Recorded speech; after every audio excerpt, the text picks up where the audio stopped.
All right, guys, we are back here on a Saturday afternoon. If I sound a little down today, just struggling a little bit with my anxiety, my depression. It's just my mental health's getting to me, but we're starting up a new med, and we'll see how it goes. But enough about me. Yeah, man, we found another great guest off of Podmatch. I subscribed to it more or less recently, and I'm just trying to get myself out there to get more guests. Because it is important to me to continue to keep this, I don't know what you want to call it, but this streak going, I guess, of never missing an episode from June 20 of 2020 till now, and just continuously continue to put out content. And it's hard, but I found so many amazing people along the way, and our next guest is no different. So, anyway, buddy, would you like to tell us your name, maybe a little bit about yourself? Thank you very much for hosting me, first and foremost. Sure. And then my name is Dr. Jeffrey Bone. I'm a chronic illness coach based in Southern California.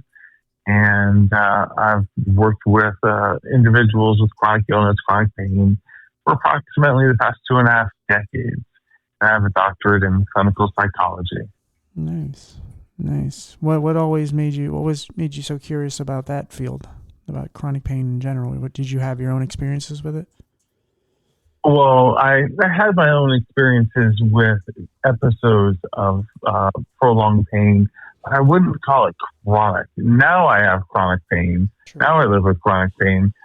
But I had my various injuries with ankle surgery, knee surgery, some just orthopedic, difficulties, not just being the same. And so I was curious to it, and I could empathize to it to a certain degree without actually being in the tribe.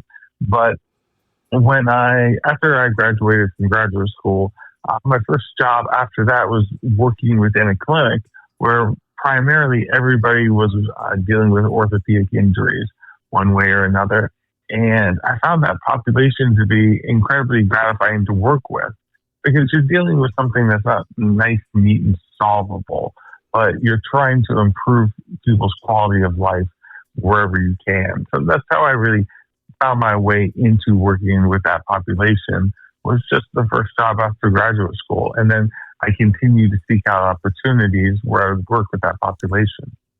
Yeah. Okay. Did you find yourself, now that you actually have chronic pain, you have that physical experience, did it help it easier for you to teach, for you to help?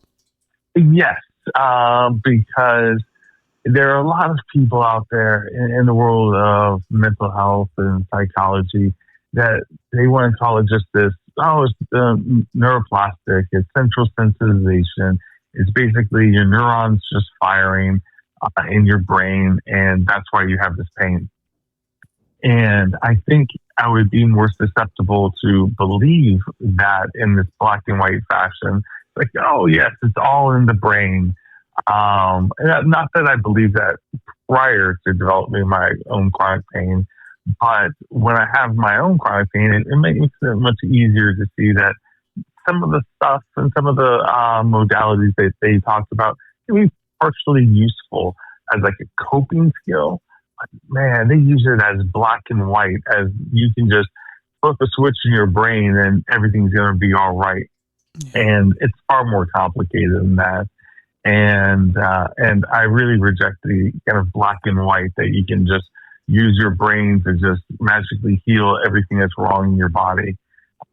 I think it's helpful for diminishing suffering, but you're not curing illness with just, the right thoughts and the right attitude. Right. Yeah. When you experience it, so because I'm legally blind, and I've had chronic pain from the disease I had as a kid, and and my mental health is chronic. So I have these ups and downs all the time, but unless you live it, like, it's really hard to explain to somebody. There's no clear cut way of explaining it to someone unless you and for me it's like the fluctuation of the chronic pain or the vision Sure. or whatever. You don't know what to prepare for, right? You could have a good day. Yeah. You could have a good month probably not likely if you have chronic pain or, a chronic illness. But if you can have a good week, let's say, you could go to bed. I mean, I went to bed the other day feeling amazing. Like, it was like, oh man, my eyes are pretty good. Mental health isn't too bad. And I woke up the next morning and I was like, what hit me?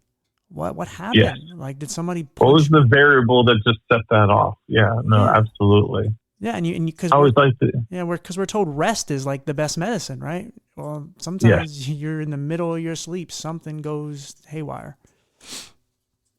Yeah, and I always say that they always think it's psychosomatic until they figure out the pathway. And there are a lot of pathways for various ailments and issues, chronic illnesses that we just don't understand. But since we don't understand it, well, it must be psychosomatic. And no, it's kind of like they'll figure out a reason, a rationale for what happened. Was it a histamine response, a cortisol issue, a hormone fluctuation, a particular pathway? They'll figure it out one day, but just because we don't understand it doesn't mean that's just, all of a sudden it's all psychosomatic. Yeah. No, yeah. But you get to this other point of what you were just saying, which is ultimately pain is this unshareable experience. We can just use these metaphors like, oh, my right foot is burning. So I kind of describe it like, it's like putting your foot too close to the campfire. But really, it's unshareable. Like, I can't share my pain with you. And David Foster Wallace has this quote: how can I have all of this inside me, but to you, it's just words? And that's what it is. You have this storm that brews in you. It's pain, it's depression, anxiety, it's this, existential dread at times, whatever it may be. But all that you can share with somebody is a few words that describe it, but so much of it is unshareable. Yeah, that's why I really like the movement that became the invisible disability, because that wasn't really a term for a long time, but I love that because there's so many of them. I think, and there's pros and cons to both, because there's a lot of people who don't believe the invisible disability people, right? But at the same time, in a way, they can kind of hide their disability, whether they should or shouldn't is a different story. Whereas the ones with the physical disability can't hide it, but no one accuses them of faking it. So either way, it sucks. But I love that those who have invisible disabilities, there's more advocates for it, because whether it's MS or lupus or whatever condition it is, they're fighting because they need to be heard too, because they are real. Oh, absolutely, and it's absolutely real. And you wouldn't know by looking at me that I have, chronic pain, that I have a primary immune disorder. You just wouldn't know by looking at me. And there's a lot of people out there that just, they don't want their health illusion to be shattered. They don't want to lose their health illusion. So they just want to assume that, if I do the right things, if I eat healthy, I'm a good person, I do all of the right steps, that stuff will never happen to me. And so they never, it's just kind of like when we drive down the street or walk through a neighborhood, we don't assume all the apartments, the condos, the houses, that there's drug use or domestic violence or things happening in any of those other places. We just assume everything's fine. And that's what other people do to us. They'll just assume that everything's fine when clearly, as we know it, it really isn't. And that's just part of the illusion that we live with. Yeah, especially for those of us who are looking for a cure or looking for something to mitigate the issue by, medication, supplements, exercise, dieting, whatever it is you got to do. For me, with my mental health, is like I've tried to do it the natural way over and over and over, and I've tried different supplements, different medications, different things, and I always end back up at the bottom, and it's infuriating because you're just, and some people are just trying to find a diagnosis too. But once you know what you are, what you have, it's hard because you don't feel like a lot of people will take you seriously, including doctors, by the way, where a lot of times they just prescribe you stuff. I had this happen recently where I was on a med. I said I didn't like it, and they just found me my doctor, instead of meeting with me, instead of actually talking to me about this new med that she prescribed, she just send me her nurse or whatever. She calls me up and says, hey, she prescribed Vibrid. Good luck, basically. And it's like, but I'm a person, and mental health your is, story. yeah. And mental health is very serious. And it's like, you should care about me. And I get it. Like, you have a job, you have other people, but like, take 5 minutes out of your day to just call me up and just say, look, I'm just wondering, I'm going to run this by you, this and this and this, and let's just have a small, or come in here, set up an appointment with you, something, because I'm a human, and all that does is make me feel less of a human. It makes me feel like you don't care that I'm just some random person that comes up on the docket and says, hey, okay, who's next? Oh, Timothy West. Okay, I remember him. Yes. Sure. And you looked at a chart, and it's like, I don't know. I feel like someone, especially the doctors, I feel like they need to get into the field to want to help people and help them thoroughly and truly, and not just hand them a bunch of meds. Meds are good. I'm not anti-med, but no, I'm not anti-med either, but I'm pro-human. I'm pro the story as well. I'm not anti-anything. I'm all for trying whatever is going to work for that individual. And I don't sit here to say that I know what's going to work right for the supplements or medications or whatever, because that's not my background. But I'm pro for, people trying everything, but you can't lose the story of the person, because and that's one of the things that I learned dealing with my kind of chronic illness is that, wow, this sucker stays around all the time from morning till night. And it's always there. It's like, and there's a person inside of me that's experiencing this all the time. And whether I have my own mood fluctuations, whether I have my own pain, my own issues, whatever it may be, it's like this person, the story of me inside my own head is always there. And we have doctors that kind of come in and sometimes, and I've been dismissed. I've been told that, before I had my diagnosis of primary immune disorder, I was told, oh, it's just anxiety. Oh, you're just stressed out. But I've also been to doctors with, my foot, and they're just like, without even touching my foot, without even watching me walk, without even doing anything. Like, yeah, you need a spinal cord stimulator. It's like, that's within like 5 minutes of not even examining me. So I know what it's like to go like, well, here, just try this, and it's like, man, you didn't even get to know my story at all. And you didn't get to know my body at all. And you're just throwing out, interventions. That's a little wild. Yeah. I mean, I think when someone goes to the ER, it's like, oh, you have a cold, or hey, you have a fracture here. There's some things that are easy to detect, easy to figure out and diagnose and say, boom, this is what you do for it. But there's a lot of underlying issues, a lot of complications that you can't just throw anything at and just find in your average little CAT scan or whatever. and I think, especially in the mental health field, I feel like we lose so many of us because we're like, we feel forgotten about. We feel hopeless. We feel like no one cares. Whether that's true or not, it doesn't matter, because it's how they feel. But it feels that way, that no one cares. And we're just we're the product that's being moved along. I've been dealing with chronic illness, and I've spent enough money, and having encounters with enough doctors to know, oh, okay, this person cares about my story, and these people I'm the product. I'm the walking ATM. Mm-hmm. Because basically they see something within me that's billable. Okay, we can, there's an ICD-10 code, there's a billable moment here, and I'm just a billable moment. I'm not Jeff. Yeah. And I can tell who treats me like a billable moment and who treats me like a person.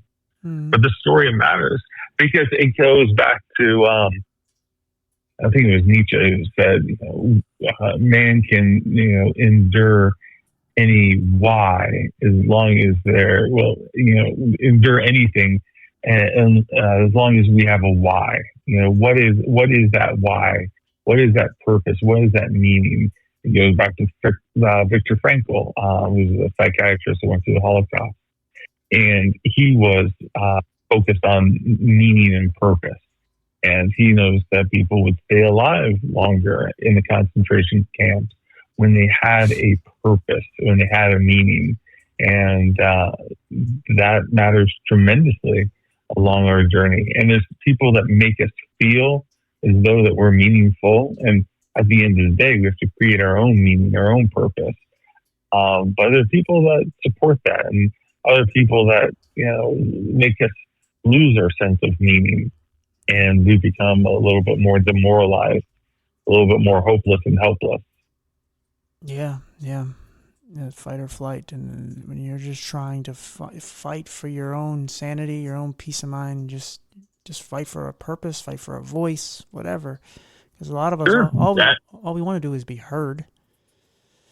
Most of the time, absolutely. And most people don't, especially when it's invisible. It's like you don't have the obvious signs of having gone through chemotherapy, or you may not be in a wheelchair, and people don't realize how much times people are just hanging on, and they're fighting these invisible battles.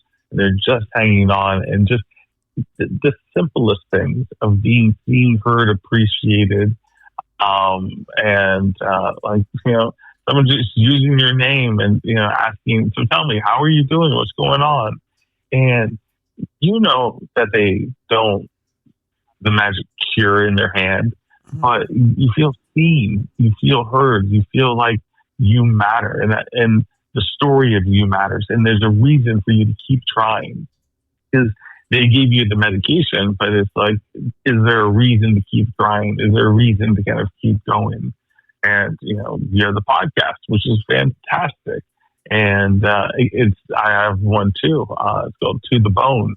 And obviously a play on words of my last name, but conversations on pain, illness, and meaning.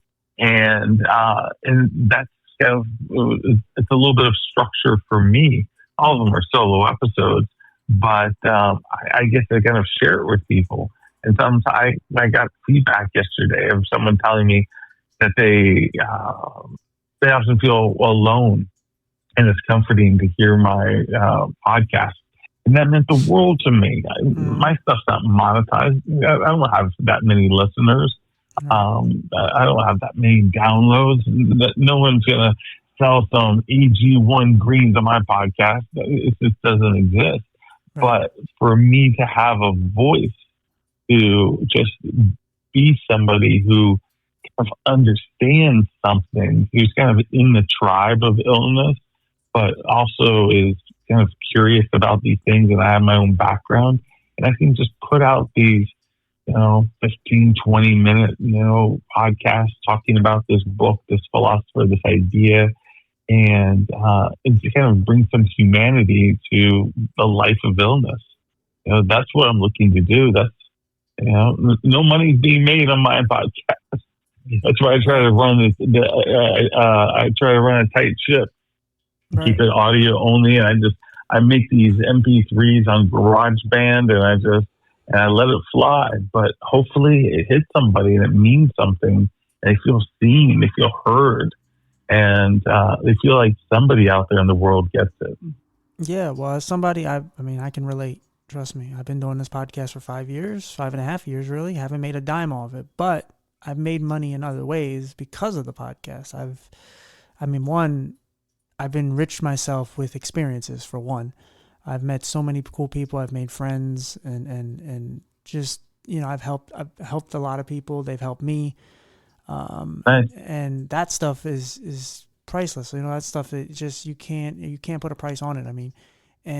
But then, from doing this, I started doing social media and TikTok. I started making money off of that. And I found, oh, sweet. And I got another, a job here in town who discovered my podcast, and it was about disability advocacy and stuff. And so there's stuff that comes from it. It may not be, the podcast may not be the moneymaker. Maybe it will be in the end, but it draws in so many other things. And it's just, it's it definitely can. Yeah, it's hard, but because it's not you. I don't know about you, but I didn't go into it with expectations. But then once I got into it, I had expectations, and so then you look at the numbers and you're like, this is sad. Like, how many people?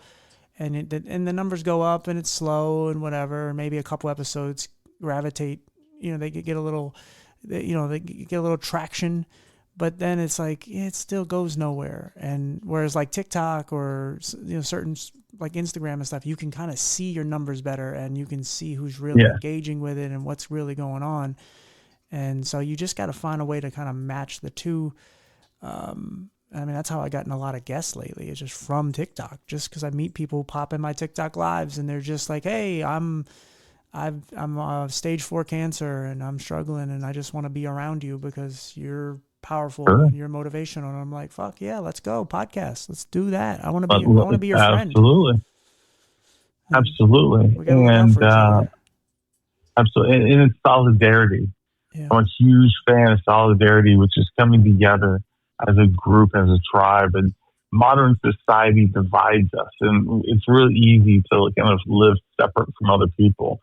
Yeah. Something like our ancestors wouldn't have done. When I say our ancestors, I'm talking like 100 years ago. There would have been the town square. People would have been gathering. People would be around other people. We would have relationships. We would go to the pub, and it's not that we'd be drinking. It's like we'd be talking and hanging out and spending time with one another, because we wouldn't have obviously the social media, but we wouldn't have even the TV. We wouldn't even have the distractions of so much. We would have each other, and this technology is just this other way, and especially within this disabled community, one way or another to find each other. Because you may have a tough time if you just walk out the door to find someone who's struggling, but it's not hard to find someone who's struggling on TikTok, or I'm on Threads a lot. Is my main place where I sit in terms of social media. But that solidarity, I think, is incredibly important. Yeah, absolutely. Yeah, no, I'm always been about togetherness and looking out for each other. And when I first started doing the podcast or anything I've been doing, I was on the search, like who are my people? Like, are my people the visually impaired and blind? Am I people disabled? Am I people men? You don't know who the hell you're talking to. And then I realized for me, it's anybody who's just been through something. It could be anything, something I've never endured. I've never done a drug in my life, but I've helped a lot of addicts somehow. So I'm all for just the betterment of us anyway. And I just want to help people. I don't care what you look like. I don't care about where you come from, your country, what your native language is. Let's just be friends. Let's just get to know each other, support each other. Because this world, it can be cold, it can be dark, it can be lonely, and it's hard. Especially for some of us. It's really, really, I've been going through it lately with my mental health. I'm not having a great day as we speak, but I'm pushing. Sure, I believe you. I'm pushing, man. I'm pushing. You're still here. You're here. Yeah. And, and then we're here together as just two human beings. Yeah. Kind of sharing it. And I know what it's like to feel depressed. I know what it's like to feel anxious. I know what it feels like to have a panic attack. And so you could say like, oh, I feel depressed. And then there's 1,000 different things that go in my head that I can relate to, of knowing what it's like to be depressed, to kind of feel like gravity's working overtime to make it feel like it's always going to feel like this, that there's no motivation for the next thing. And it's hard to even sometimes get the words out. And you have to kind of figure yourself out with the words, because you lose, all this motivation to kind of put these out, to do anything. People don't understand. Like when you're depressed, you don't even want to take a shower. Nope. You don't want to. You have a plate of food in front of you, and you're like, man, I don't have energy to eat through a plate of food. But you're hungry, though. You're hungry, yeah. Yeah. But you just don't have that drive, and it's like all of the wind has been taken out of your sails, and the compass is spinning in all directions. So there's no obvious place to go. There's no obvious safe port to be. There's no obvious way to do anything. So you end up doing nothing, and doing nothing and withdrawing obviously kind of feeds into, feeling like crap. But at the end of the day, you've been there enough time to know that this is transient, but it's horrible. It's transient, but it's recurring. It comes back over and over.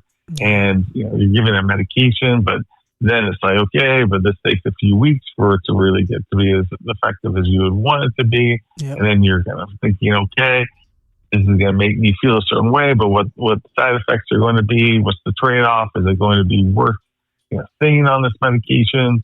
And, is it a better life this way? Is it a better life that way? And it's just a lot of uncertainty. There's no yellow brick road to follow. Sure. It's more like being lost in a dark forest, with no easy path. And you're just like, but I need to take a step in one direction.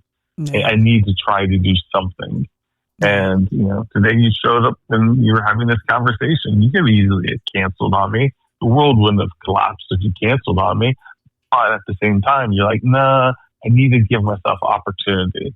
I need to show up for this. I need to, at least check this box and to be able to say, I got this done today. Because you never know, like, what opportunity can cause something else, right?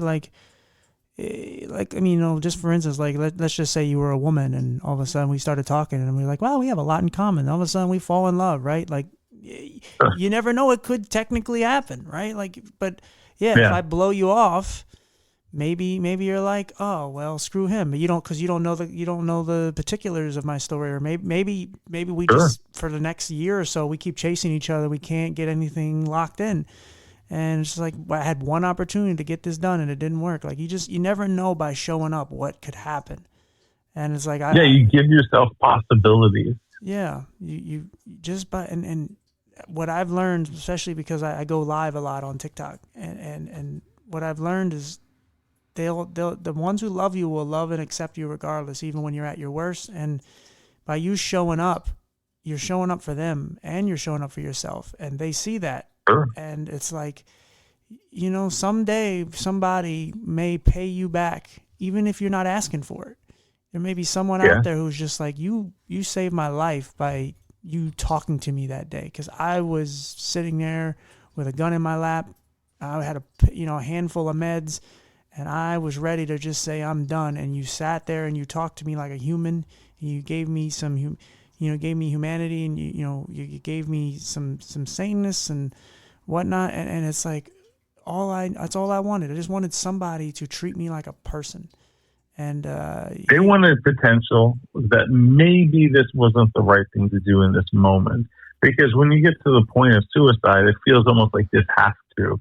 It's urge that you have to, like, eliminate the pain. Yeah. But by talking to somebody, you just slow things down a little bit. Yeah. And then the other possibilities emerge that, maybe tomorrow could be better. Maybe there's something. You engage their curiosity. And that curiosity for what could be next if I don't take the pills, if I don't pull the trigger. Right. And that possibility is incredibly powerful, because when you get to the point of wanting to kill yourself, you're basically saying to yourself, this story has run out of possibilities. Yeah. Yeah. I talked about it here recently, because like I said, I'm just transitioning from one med to the next, and I had like a really, really sad day, and I never came close to doing it or anything. I did many years ago, but I had this thought that just randomly came into my head, just like, you know what, like all the awful things that I've been thinking, all the things I've been worried about were just coming to fruition in my head. I just thought, like, I looked at my life through a lens that it was on fire, and I said, I can't do this anymore. I just want to die. And it just made me so sad. But then I closed my eyes and I just thought of every person that's here in this world right now who loves me, and how, I envisioned my funeral. I envisioned like seeing everybody sad because of my stupid mistake. Not that I was going to do it, but it all happened within like 10 seconds. And it was like, this is why I'm here. Like, or one of the reasons why I'm here. And like, I know I have a purpose. I have a reason. Like, I should have died when I was 4 and I didn't. And I'm still kicking. I'm fighting through all the noise, and I'm living. And we've been here before, and as they say, when you've hit bottom, the only way the only direction is up. And so it's like, Absolutely. okay, so you just keep going, you keep fighting, and it's like there's no giving up. We have to keep going. We have to keep showing up, and it Yeah, motivates it's you. awesome. Yeah. It does. It's like the thought of suicide that saves countless lives, because people often get to the point of feeling suicidal when they feel absolutely powerless. And well, if you can kill yourself, if you can eliminate a human off this planet, you're not powerless. That's a tremendous power that you would have. And if you have the power to kill yourself, well, what other power do you have? Yeah. Because you're not a powerless person at that point. And so you're trying to build and expand upon that sense of power. And if you have the power to do that, then you have the power to reach out and talk to someone. You have the opportunity to reach out and care. And like you said, with being honest with your story, you then are able to reach other people who may feel the exact same way. Yeah. And you may go, wow, it's like, I'm honest with my mental health story and my thoughts of suicide, and maybe other people can feel seen in that. And I'm out here saving lives. And there's probably a handful of messages that you've gotten from people, and to reinforce that point that even though you're not staring them in the eyes when you are recording what you're recording for TikTok, the message is still being absorbed. People is still hitting a community, still hitting people that are in vulnerable spots. And your message, your voice, and the fact is, you have the eyesight impairment, you have the blindness, and it's like, wow, like there's a legitimacy that comes with that. There's a sense of going like, man, I do believe this guy's gone through it and he's struggling with it, and it's kind of, it doesn't, the whole story doesn't need to be told. There's a sense of authenticity to it. Mm-hmm. And you're not someone who's, sitting in their big house and, surrounded by luxury and going like, hey, buddy, don't kill yourself. You're kind of in the situation of going like, hey, like life is difficult for me, and people believe it. And it's like, and I've had those thoughts, and they're thinking, yeah, so have I. But I chose not to. And these are the reasons why I chose not to. And that authenticity of that message can really reverberate and sink into them and mean something.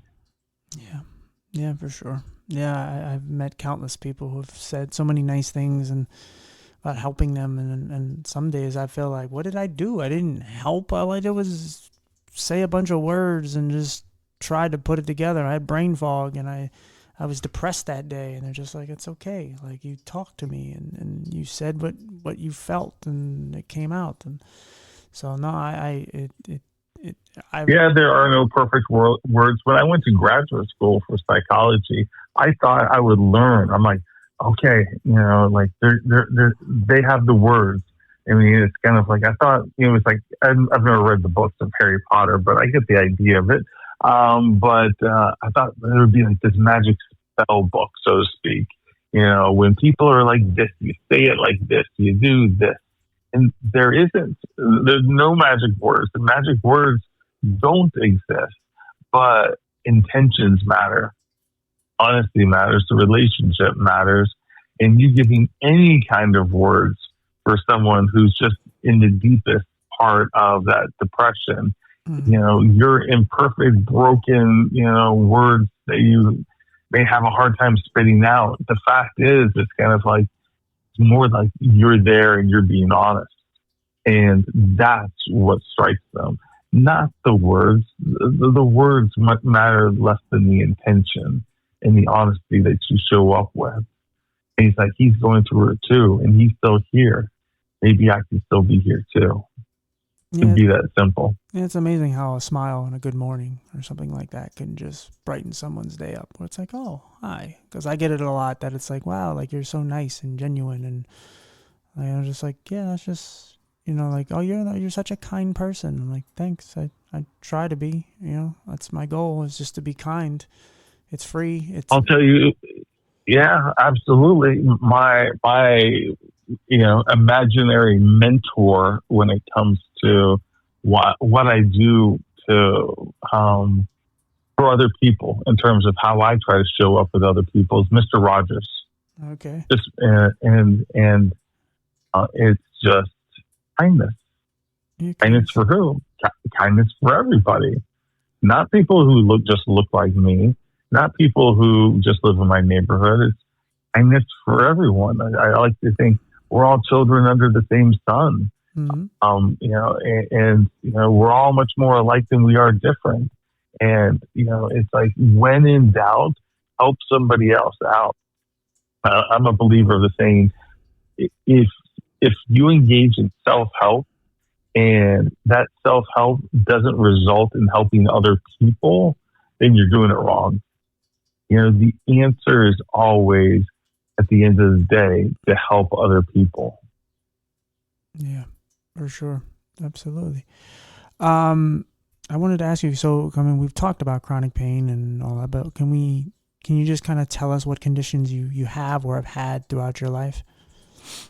Well, my primary diagnosis is Common Variable Immune Deficiency, which is a primary immune disorder where the B cells coming out of my bone marrow don't make immunoglobulins, which is part of your immune system. Mm-hmm. So I have to infuse immunoglobulins in once a week. I have to put 2 needles into my abdomen and just into the fat, like my love handles. And for less than an hour, I'm infusing this medication in. So that's my primary disorder.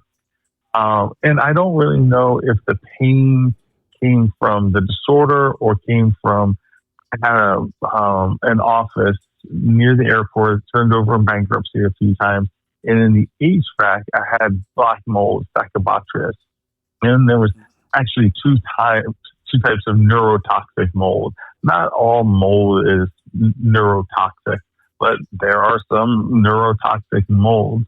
And when I got very sick, I had a lot of neurological problems. I couldn't remember my kids' names. I couldn't watch any kind of lights or screens, or just watching someone scroll on the TV would make me nauseous. It was like having a concussion, but it was like a neurotoxic concussion. I had all these weird symptoms. My feet would vibrate like I was walking on sand. I'd have these adrenaline rushes down my back and front, red ears. I couldn't sleep at all. My cortisol was off the charts. I didn't know it was cortisol, but I could not sleep at all. I'd take heavy medications, prescription medications, could not sleep at all.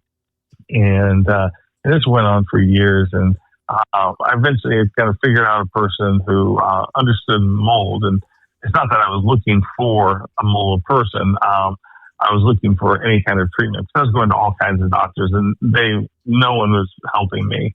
And they just wanted to prescribe medications to quiet symptoms, but they weren't trying to figure out what was wrong. And they were just dealing with individual symptoms rather than the systemic problem. And I knew it was a systemic problem. And eventually I found someone who did some blood work and urinalysis and said, you have a mold problem. Then I ended up doing testing in my office, and the testing showed that I had these 2 different neurotoxic molds. But then after about a year or so, while I was feeling a little bit better and I didn't have the same tremor, I didn't have the exact same symptoms, I still was not feeling good.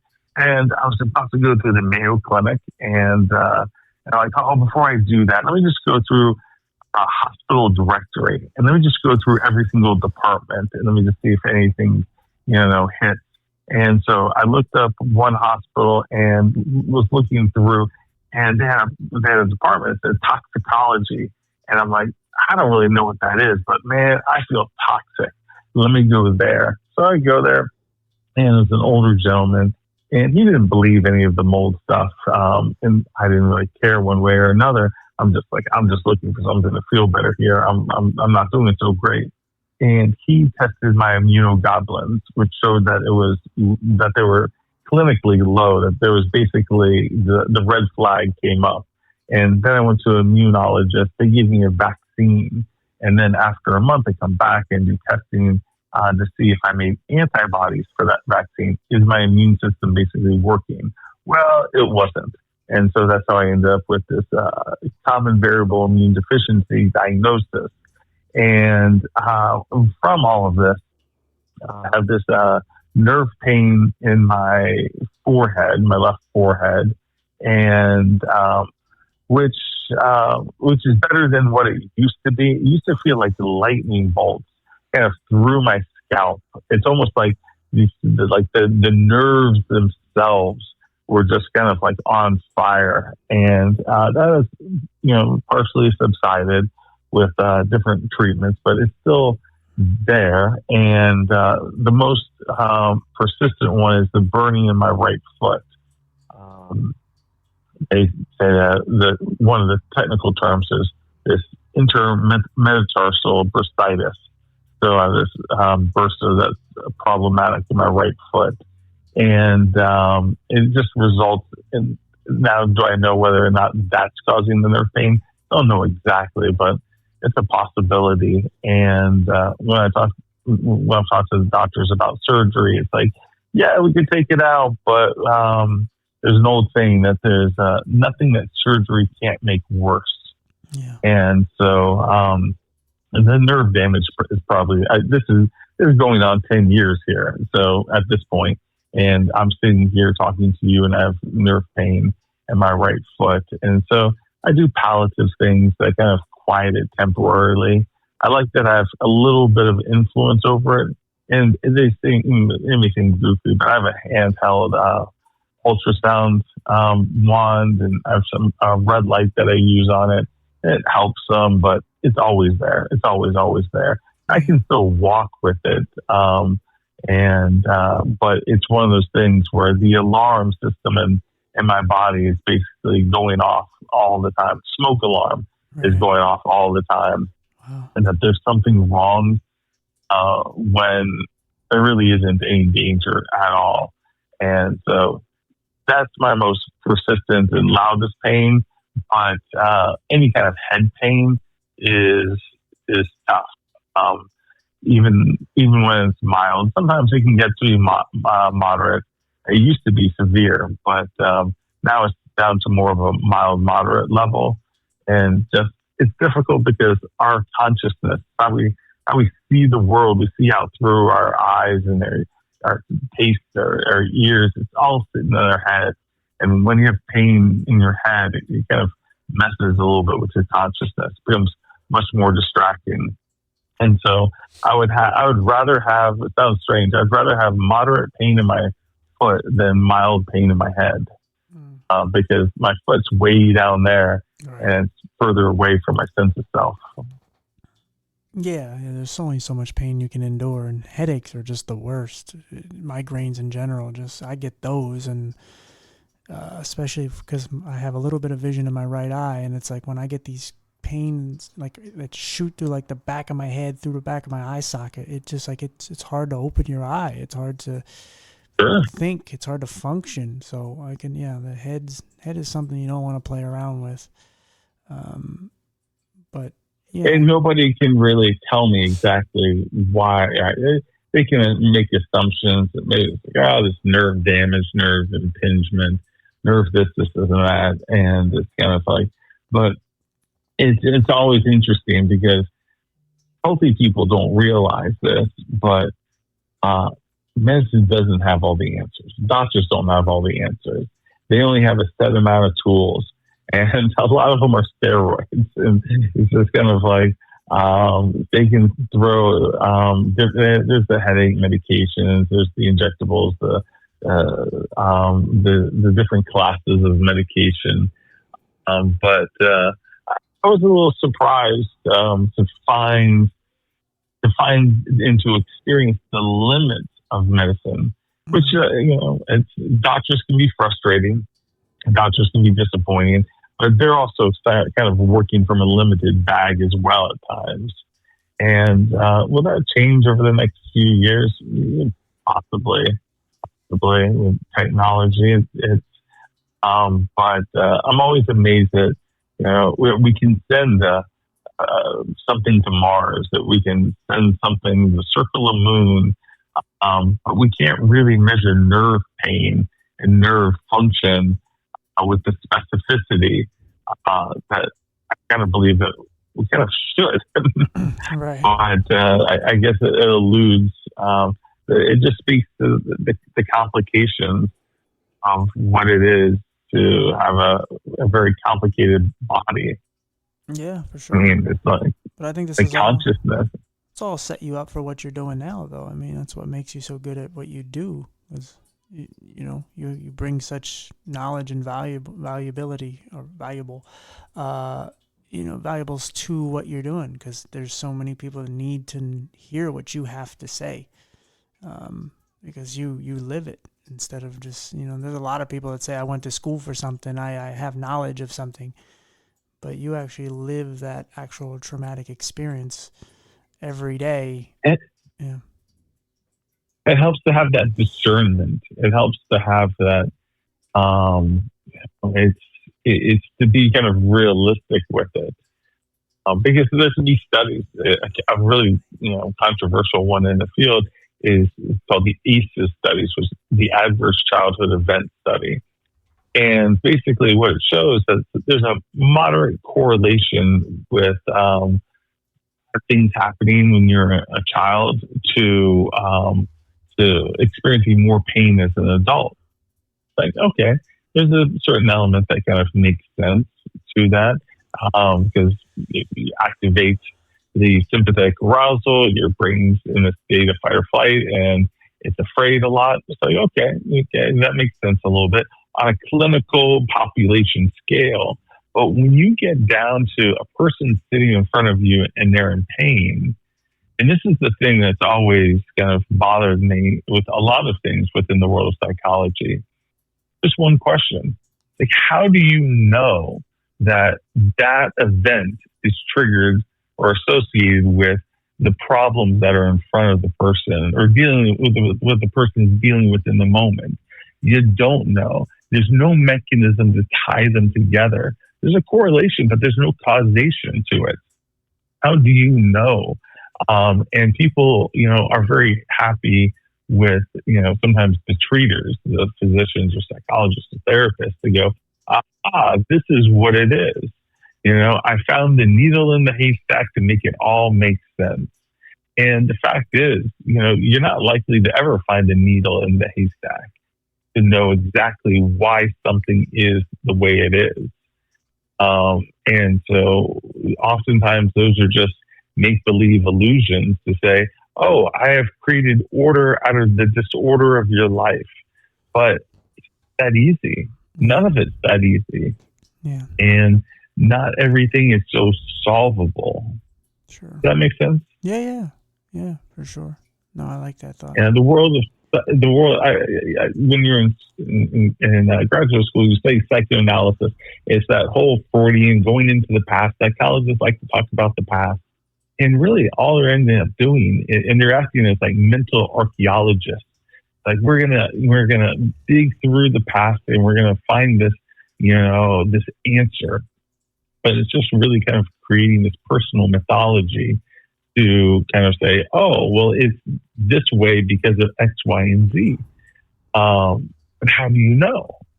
How do you know, like, this person's had a billion life events, and if this one life event was the thing that disorganized everything, and it's like that. And so what am I trying to say? That's why I don't get lost in the past, because the past version of us doesn't need us.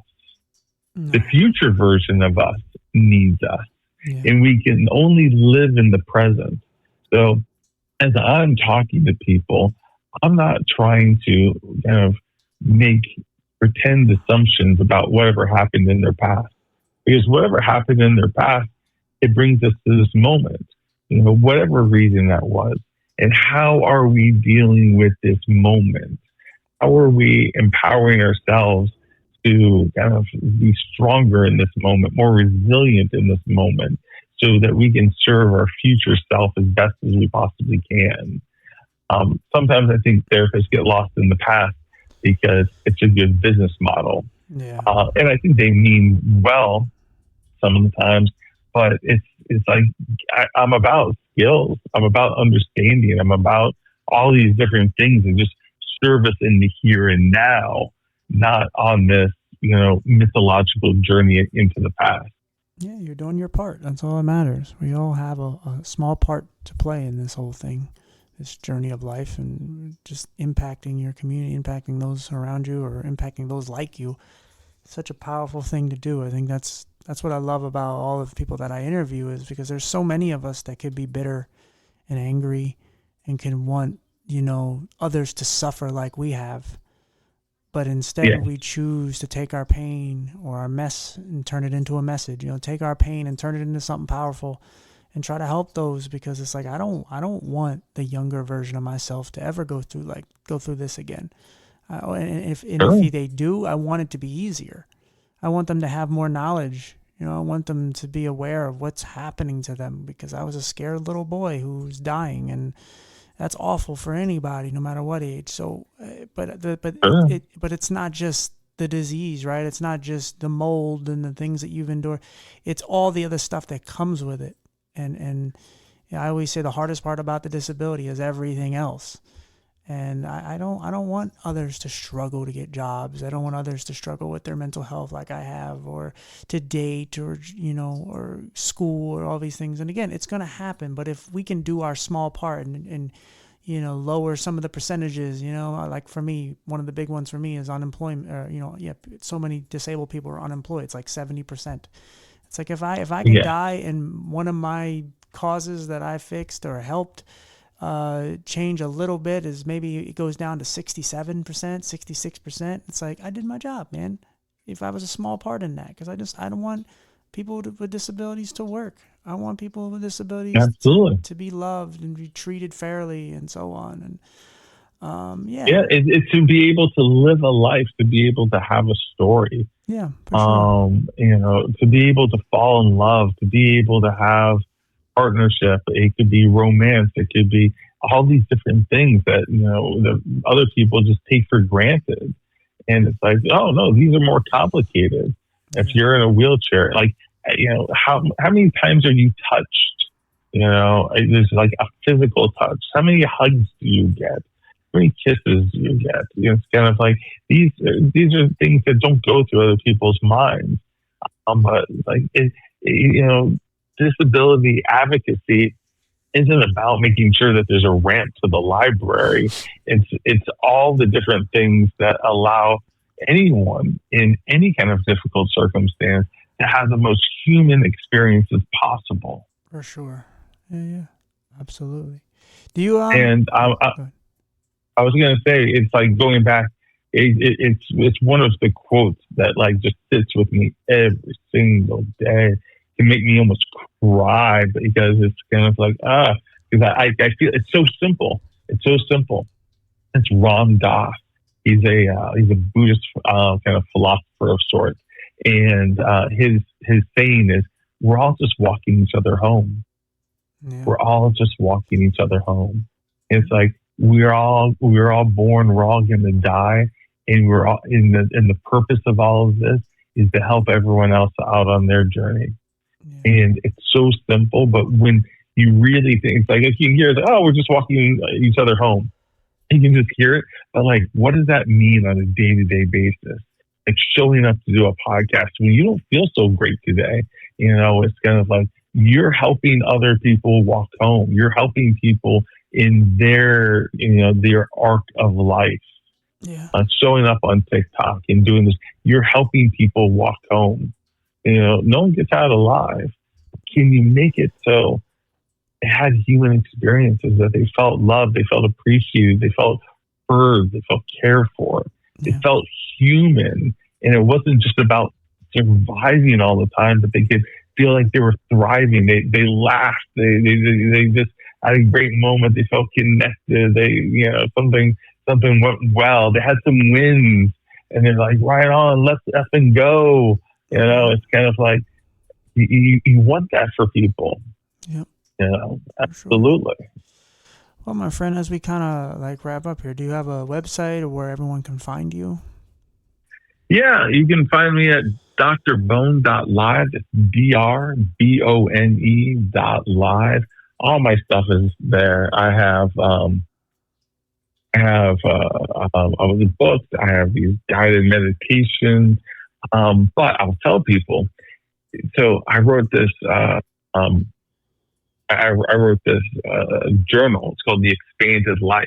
If you go to The Expanded Life and you scroll all the way down to the very bottom, it's going to say surprise PDF. Well, if you click on that and you kind of order it, which is $0, doesn't cost you anything, it is my new journal. So my new journal, you can buy it if you want, or you can just get it for free. And that's why I like to give things away for free, because it's not about the money, it's about the impact. That's cool, man. Well, I appreciate this, man. I hope we can keep in touch, man, and just support each other. I love what you're doing. And thank you for helping. Yeah, absolutely. Keep your head up, stay strong, and like I said, if you ever need a friend, man, just message me anytime. Absolutely. Keep that story going. You have an impact on people. Thanks, man. You know, and your voice matters. So does yours, buddy. All right, man. We'll talk soon. All right. Thank you very much, and have a great day. You too, buddy. All right. All right. Thanks. All right, guys. I'm gonna wrap up. Yes, I'm struggling a bit, and it's not because of him. He's great, fantastic. I just anxiety just went up for whatever reason, and I'm tired. Just trying to live, y'all.